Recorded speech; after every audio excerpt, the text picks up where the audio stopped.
भोपाल से प्रस्तुत हैं प्रादेशिक समाचार। नमस्कार, समाचारों के साथ मैं जितेंद्र रघुवंशी। पहले मुख्य समाचार। प्रदेश के विकास को फिर से गति देने और कोरोना की तीसरी लहर की आशंका को समाप्त करने के लिए राज्य मंत्रिमंडल के सदस्यों ने किया विचार विमर्श। सुप्रीम कोर्ट के जस्टिस डॉक्टर BI चंद्रचूड़ ने ई सॉफ्टवेयर को वर्चुअल लोकार्पित किया और प्रधानमंत्री नरेंद्र मोदी ने कहा कि देश में वनों को बढ़ाने और भूमि की उपजाऊ क्षमता बढ़ाने के लिए किए जा रहे हैं व्यापक उपाय। अब समाचार विस्तार से। कोरोना से उत्पन्न हुई स्थिति से प्रदेश को फिर से विकास की राह पर ले जाने के लिए और रोजगार, शिक्षा और स्वास्थ्य की दिशा में तेजी से काम करने के उद्देश्य से कल सीहोर जिले के इछावर में राज्य कैबिनेट के सदस्यों की अनौपचारिक बैठक हुई। मुख्यमंत्री शिवराज सिंह चौहान की अध्यक्षता में हुई इस बैठक में प्रदेश सरकार की आय, कृषि एवं उद्योग और रोजगार के अवसर बढ़ाने पर विचार किया गया। बैठक में उपस्थित राज्य मंत्रिमंडल के मंत्रियों ने अपने सुझाव दिए। इन सुझावों के आधार पर प्रदेश की भविष्य की रूपरेखा तैयार की जाएगी।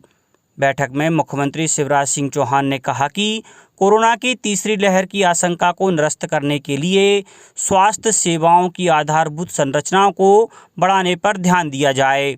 साथ ही कोरोना से प्रभावित हुई प्रदेश की अर्थव्यवस्था को फिर से गति देने के लिए आवश्यक उपाय किए जाएं।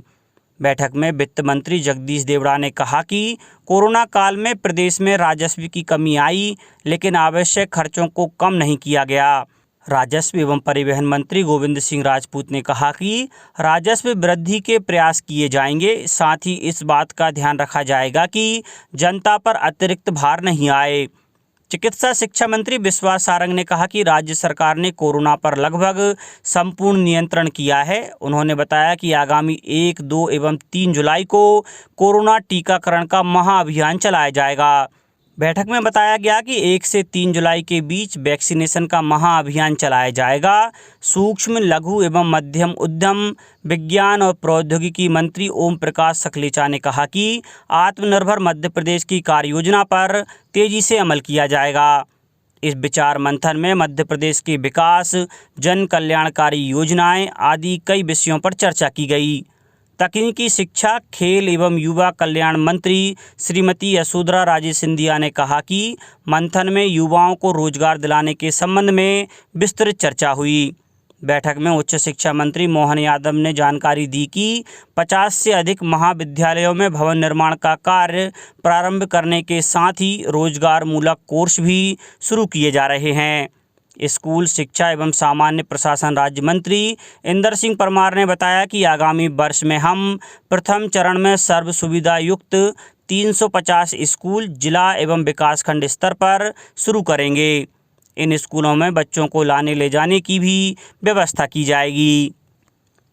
भारत के सुप्रीम कोर्ट के न्यायाधीश एवं chairman e committee justice doctor BI Chandrachud ने कल मध्य प्रदेश उच्च न्यायालय के लिए secure WiFi project, national service and tracking of electronics processes for district judiciary तथा integration of CIS software with land records का वर्चुअल शुभारंभ किया।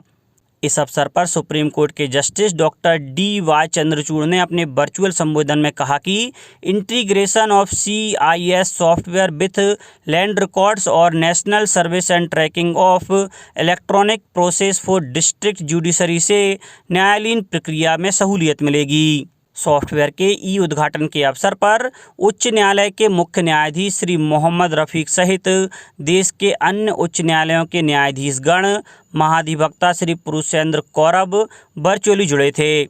IT प्रोजेक्ट के उद्घाटन के अवसर पर उच्च न्यायालय मध्य प्रदेश के न्यायाधीश एवं chairman computer and court committee justice Rohit Arya ने स्वागत भाषण दिया, जबकि उच्च न्यायालय के न्यायाधीश member computer and court committee justice Shri Atul Sreedharan ने आभार प्रदर्शन किया।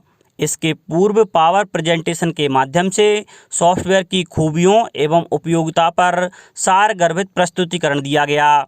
उद्घाटन के अवसर पर bar council of Madhya Pradesh, high court bar association, high court advocate bar association, senior advocate council of Jabalpur के पदाधिकारी भी वर्चुअल जुड़े थे। प्रधानमंत्री नरेंद्र मोदी ने कहा है कि भारत में पिछले 10 वर्ष के दौरान 30 लाख हेक्टेयर से अधिक वन क्षेत्र की बढ़ोतरी हुई है। उन्होंने कहा कि इससे देश का वन क्षेत्र बढ़कर कुल क्षेत्रफल का लगभग 1/4 हो गया है। प्रधानमंत्री नरेंद्र मोदी मरुस्थलीकरण, भूमि की उर्वरा शक्ति कम होने और सूखे पर संयुक्त राष्ट्र उच्च स्तरीय संवाद को वर्चुअली संबोधित कर रहे थे। उन्होंने कहा कि भारत भूमि की उपजाऊ शक्ति बनाए रखने की राष्ट्रीय प्रतिबद्धता हासिल करने की दिशा में कार्यरत है।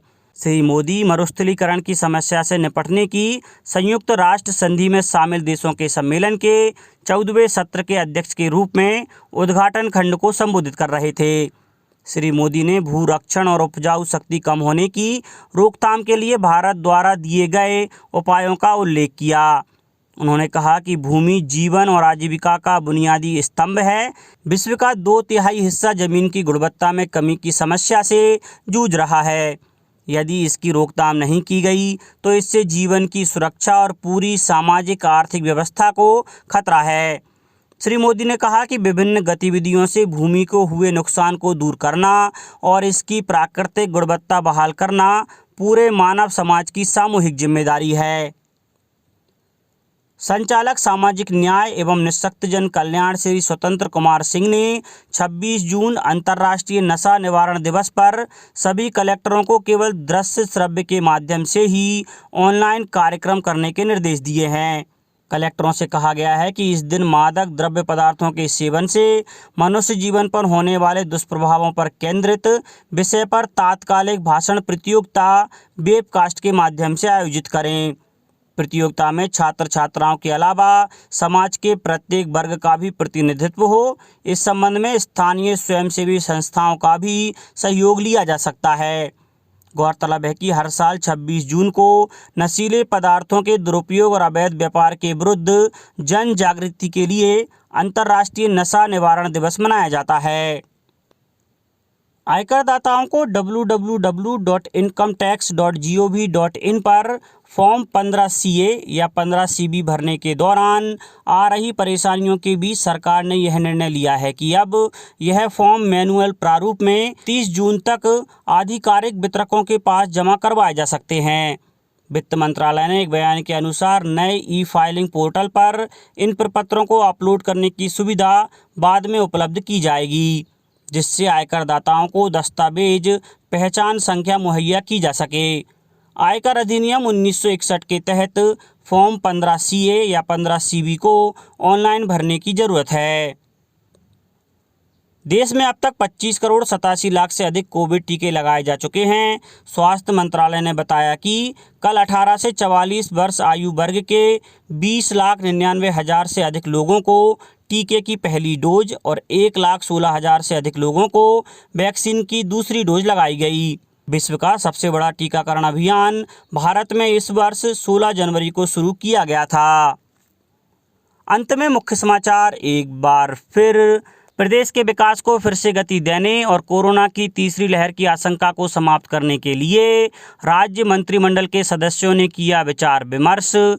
सुप्रीम कोर्ट के जस्टिस डॉक्टर DY चंद्रचूड़ ने ई-सॉफ्टवेयर को वर्चुअल लोकार्पित किया और प्रधानमंत्री नरेंद्र मोदी ने कहा कि देश में वनों को बढ़ाने और भूमि की उपजाऊ क्षमता बढ़ाने के लिए किए जा रहे हैं व्यापक उपाय। इस बुलेटिन में इतना ही। घर पर रहिए, सुरक्षित रहिए और सुनते रहिए प्रादेशिक समाचार। नमस्कार।